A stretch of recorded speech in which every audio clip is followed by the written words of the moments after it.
Hello and welcome. I'm Yvonne Yang with news about Taiwan's garbage problem, in case you missed it. Taiwan has nearly a million metric tons of garbage dumped out in the open across the country, with more added daily. The government says it's a temporary solution while it refurbishes and builds more incinerators. But local communities are saying they've had enough of trash mountains in their neighborhoods. Rick Lauer reports. Nearly every week, mother of three Peng Guizhi comes to this stream near her home in Judong, northern Taiwan, to test its waters. Using a science kit she got from a local school, Peng checks for dangerous chemicals and pollution leaching, sharing her findings online. She's worried the water is contaminated. Not far from here, the local government has disposed some 5,000 tons of garbage. 它的垃圾直接变成瀑布。 在山坡体，而那底下其实是没有铺任何的雨衣布，然后我们会担心它的水这样日积月累的流到山里面，最后再汇集到我们所有人喝的这一个自来水的取水口，其实是很大的一个风险。 For more than 6 years, the 100,000 residents of Judong have lived in the shadow of this mountain of trash.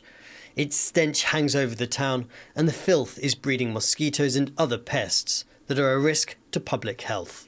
This garbage is piling on top of a landfill site that closed decades ago, but the local government says they have nowhere else to put it. The county is making more refuse than it can dispose of, and this is meant to be a temporary solution. But every day, 7 tons of garbage is being added to this pile.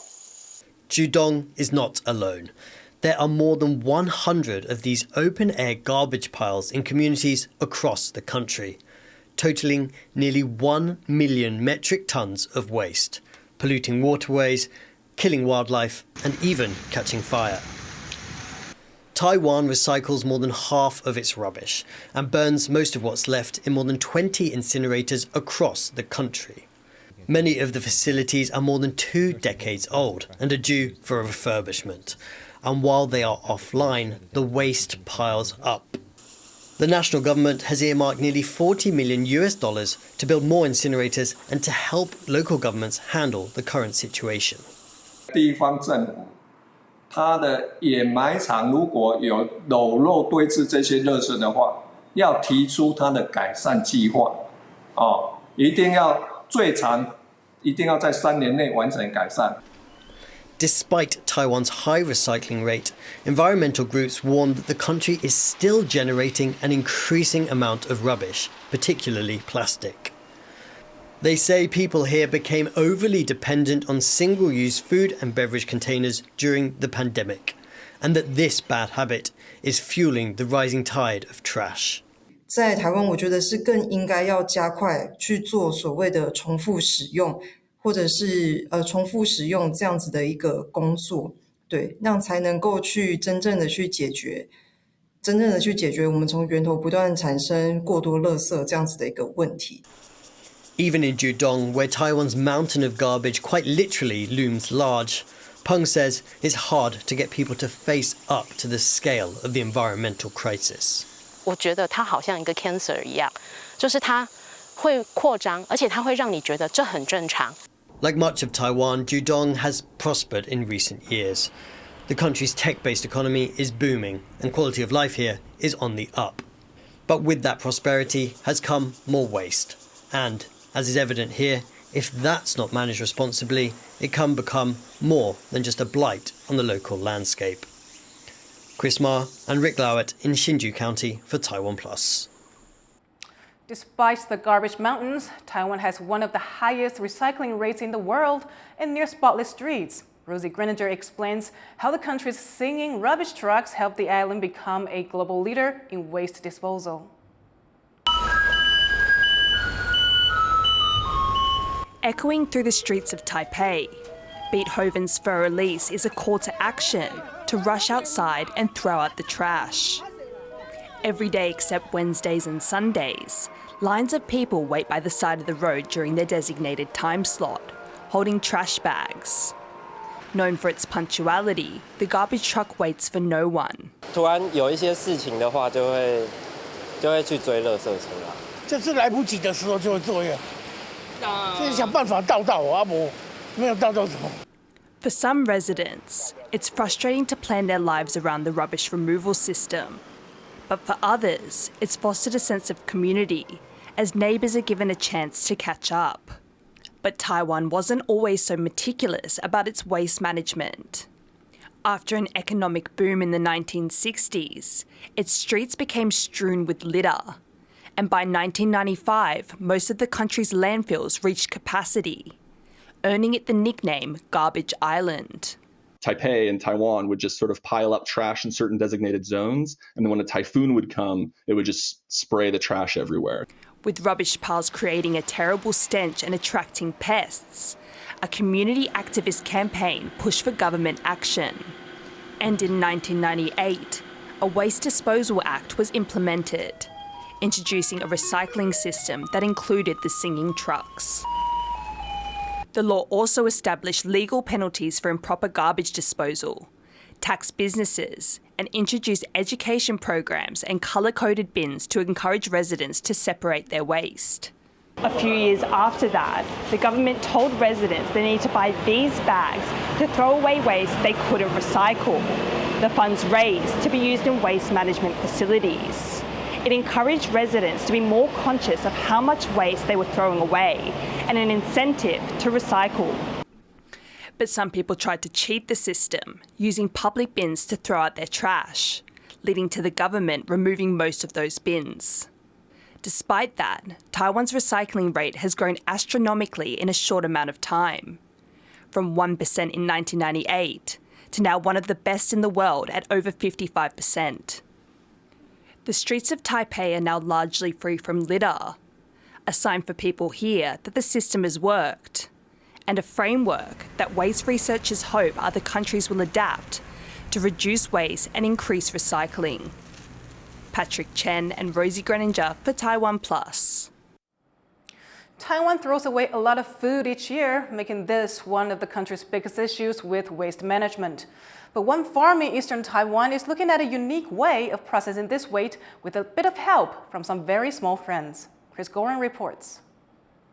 These fly larvae may not look appetizing to humans, but they do to chickens, and they may be key to solving one of Taiwan's thorniest problems, food waste. An elementary school in Taiwan's eastern Hualien County has brought its students to this fly farm to learn all about what will eventually become black soldier flies.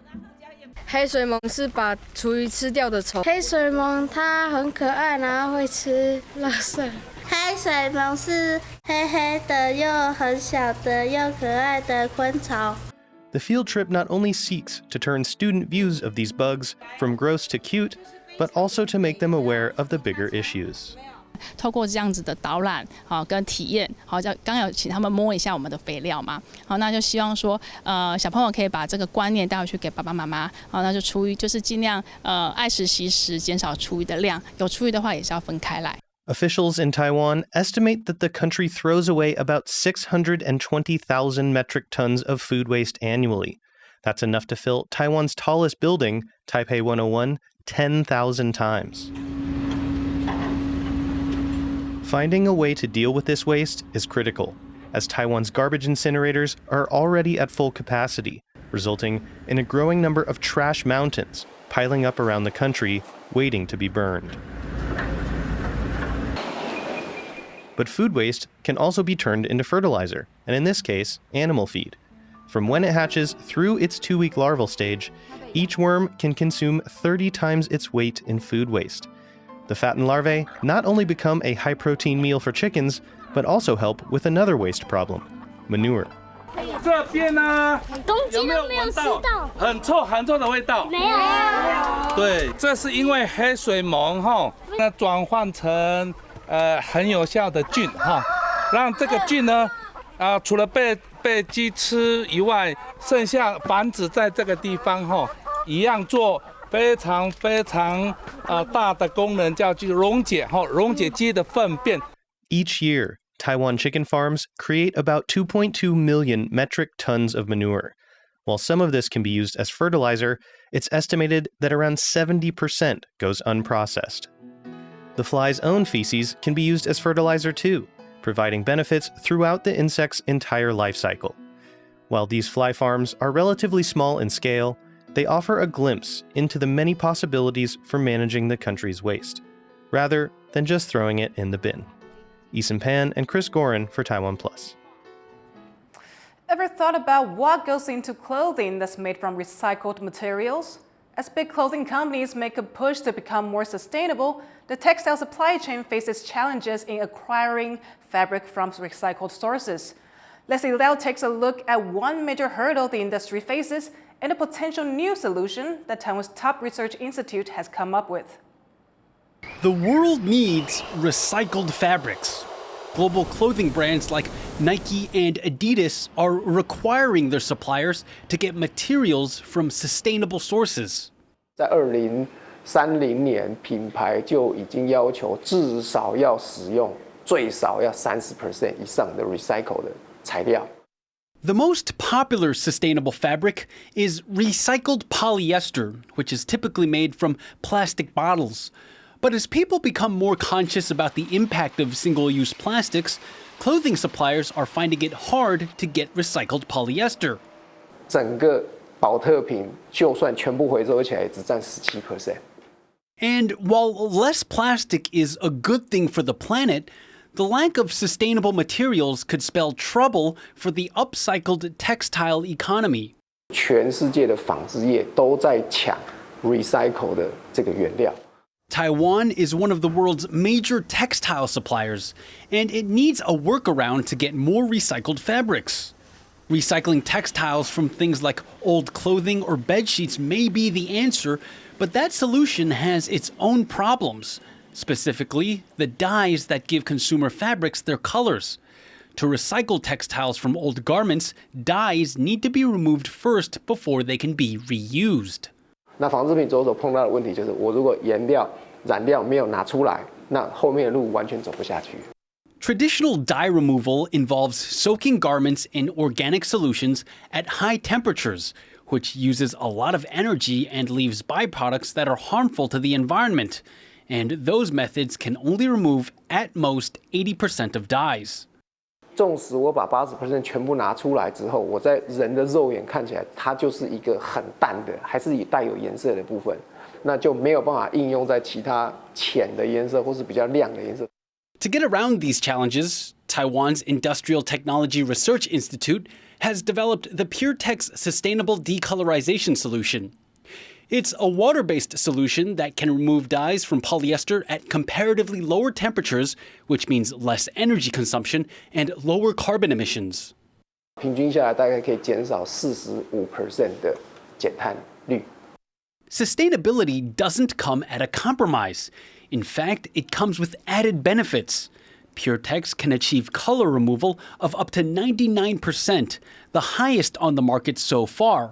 我产出来的纤维就是白色，所以我可以应用在任何色系，甚至于很亮的、很浅的颜色，我都可以再去重复的去使用。And PureTex works with current dye removal equipment, meaning businesses don't need to make any major investments to adopt it. The team behind PureTex earned an Edison Award for its innovation and potential to redefine the textile industry.